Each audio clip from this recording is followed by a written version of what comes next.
Cambia tu préstamo a rebajatuscuentas.com y tendrás cuotas bajas garantizadas. Es momento de aliviar tu bolsillo. Aplica para préstamos de empresas no supervisadas por la SBS. Podría aplicar para plazos mayores a tu actual préstamo.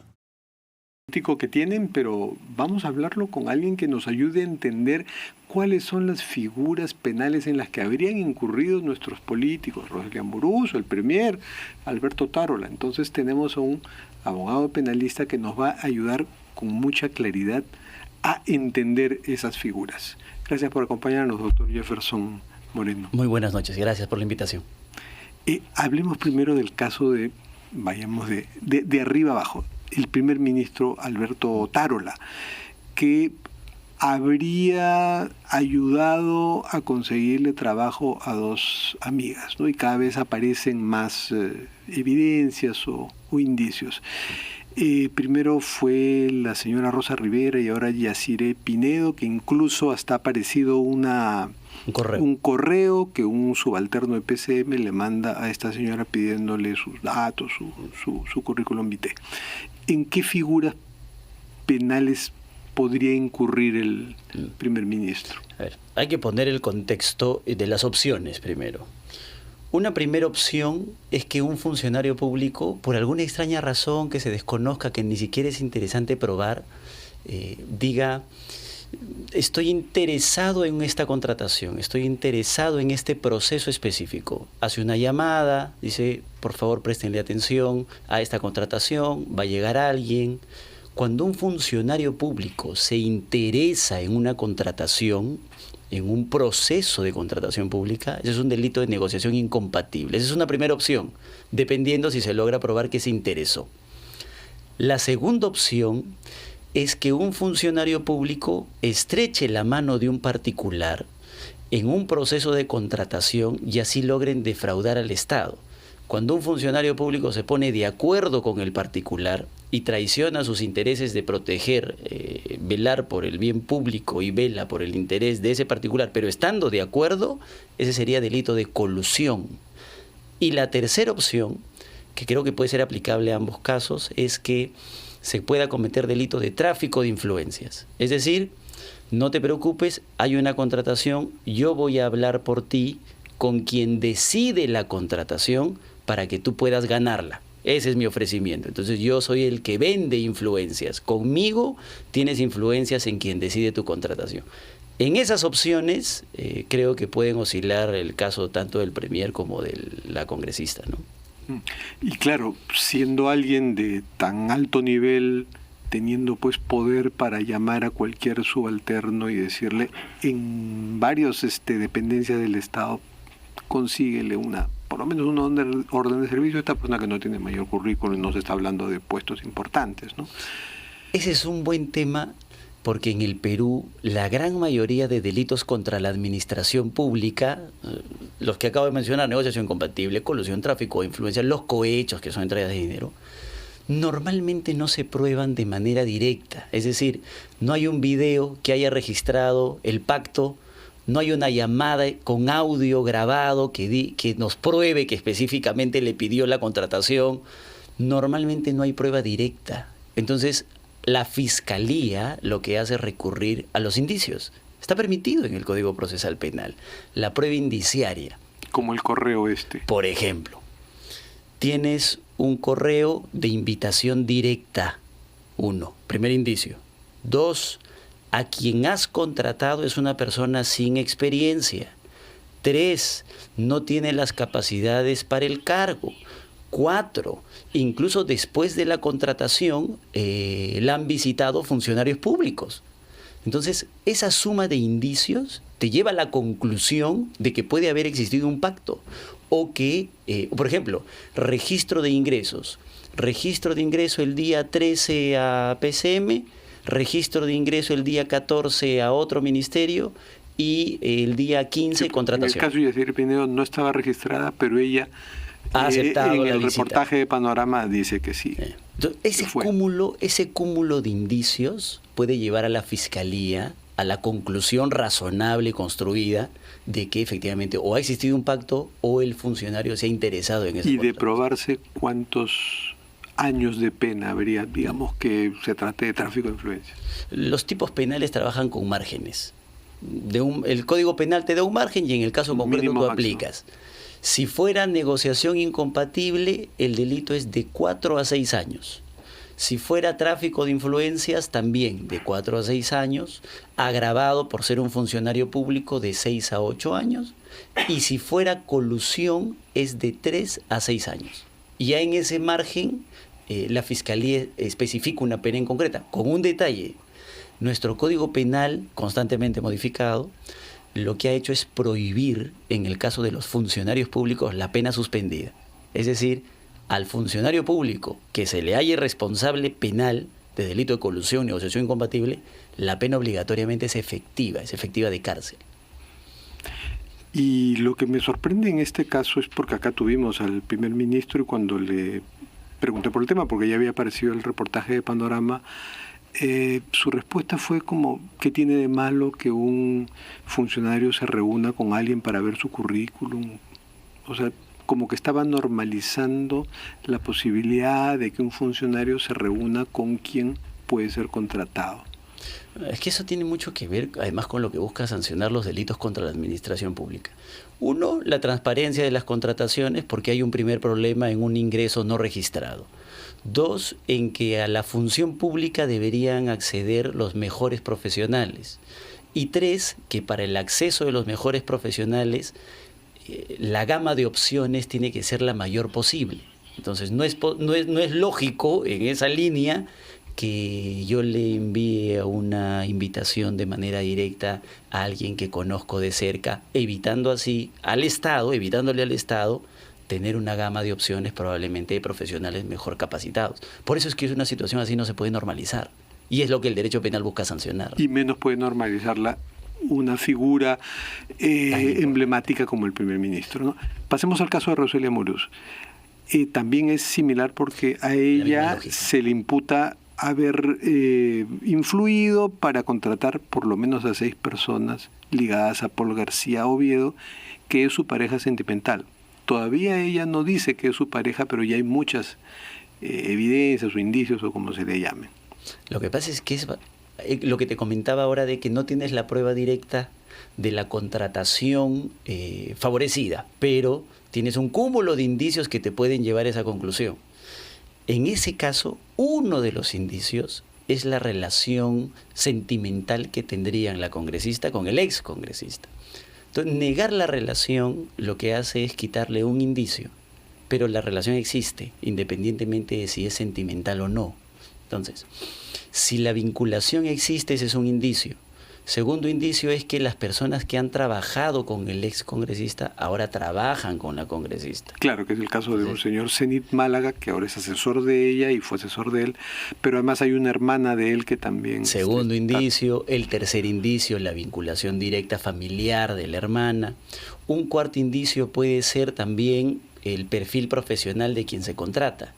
Y este es un tema bien interesante porque lo que tiene que hacer la Fiscalía es revisar cuál es el cargo específico al que estas personas han accedido. Entonces uno verifica todos los puestos públicos, todos los cargos públicos tienen un perfil técnico específico. Entonces lo que hay que revisar es si se cumple o no con ese perfil. Pese a que puedan ser asesores de confianza, igual se requiere un perfil específico. Y tiene que estar demostrado que son áreas en las que ella tenía influencia para que sean contratados, porque si fuera el despacho pues, de un congresista de Perú Libre, que ni siquiera es una bancada afín, ya sería más difícil de establecer un lazo, ¿no? Y aún así, porque si es que se trata de una vinculación directa de la contratación que depende de mi área, tienes a la negociación incompatible o la colusión.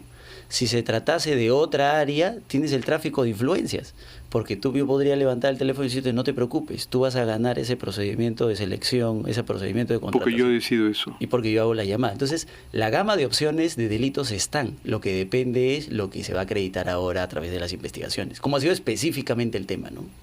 Por ejemplo, se levantarán los secretos a las comunicaciones, se pedirán los registros de ingresos y de salidas, ¿no?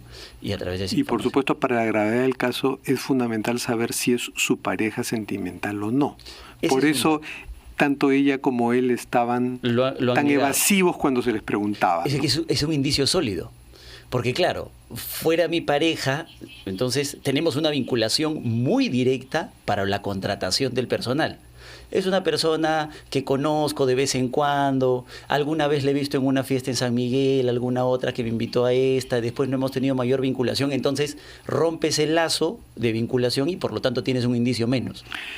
Y planteo esta hipótesis porque creo que algo de eso puede haber en este caso, ¿no? ¿Por qué contratar a tanta gente ligada a este señor, que además es un político, ya había sido congresista? De pronto tienen un proyecto político en común, entonces quieren utilizar, ¿no?, los espacios de influencia donde tienen para darle trabajo a la gente que luego va a ser partícipe del partido o lo que sea que haga. Que ese es el problema.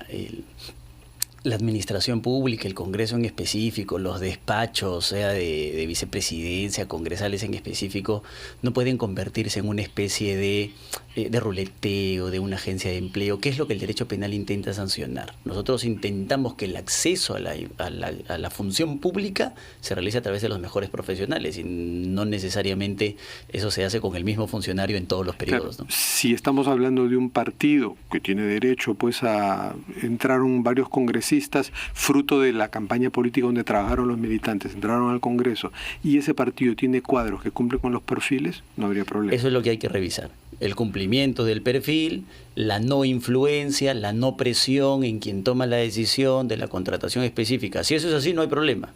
Pero si es que es una persona recomendada, que ha ingresado por presión y que además no tiene la experiencia necesaria, no cumple con el perfil técnico necesario, eso constituye un delito, ¿no?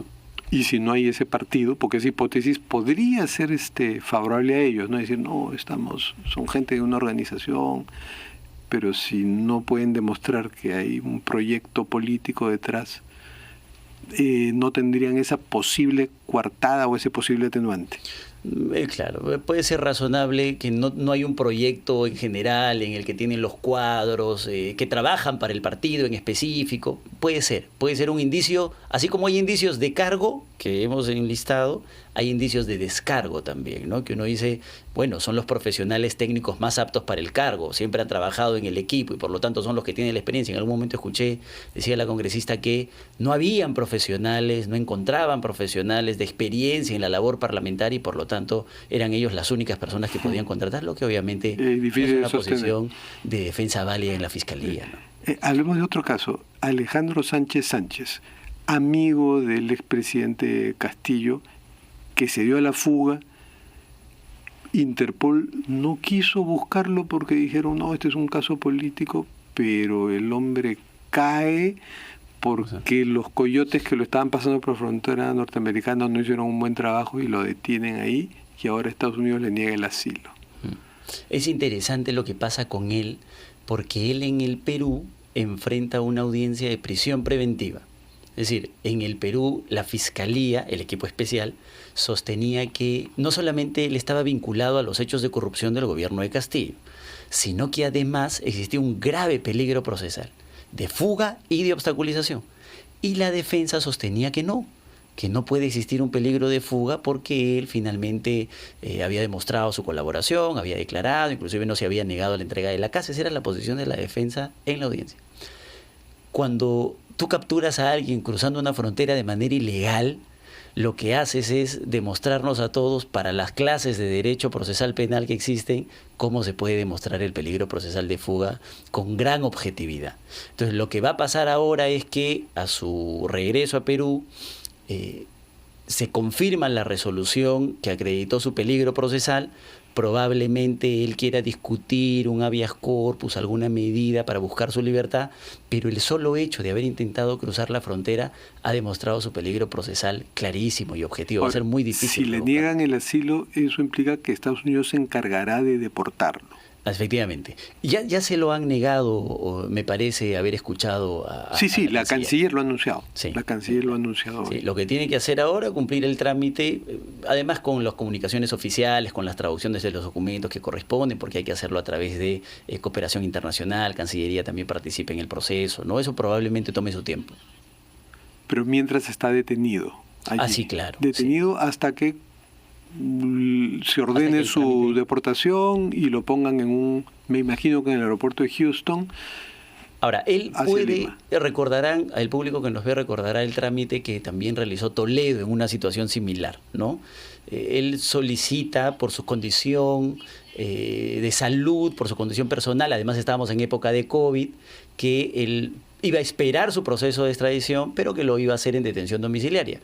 El juez norteamericano, efectivamente, porque estábamos en otro tema, estábamos viviendo el problema de la pandemia y además era una persona, el juez decía, ya de mayor edad, puede ir a su casa. Creo que este no es el caso. Es joven Alejandro Sánchez Sánchez. 2, ya no estamos sufriendo en el problema del COVID como lo estábamos sufriendo en aquel momento. Y 3, lo han encontrado cruzando la frontera de manera ilegal. Ese es un peligro procesal que cualquier justicia valora. Y una vez que espero que sea en los próximos días, Sánchez llega acá, inmediatamente lo detienen. Porque tiene la resolución de prisión preventiva esperándolo. Claro. ¿Y habría posibilidad para él de ser colaborador eficaz? ¿O ya de pronto lo que podía contar ya hay varios otros que lo han contado? Siempre es una posibilidad, porque no sabemos qué más puede existir aparte de lo que ya se conoce.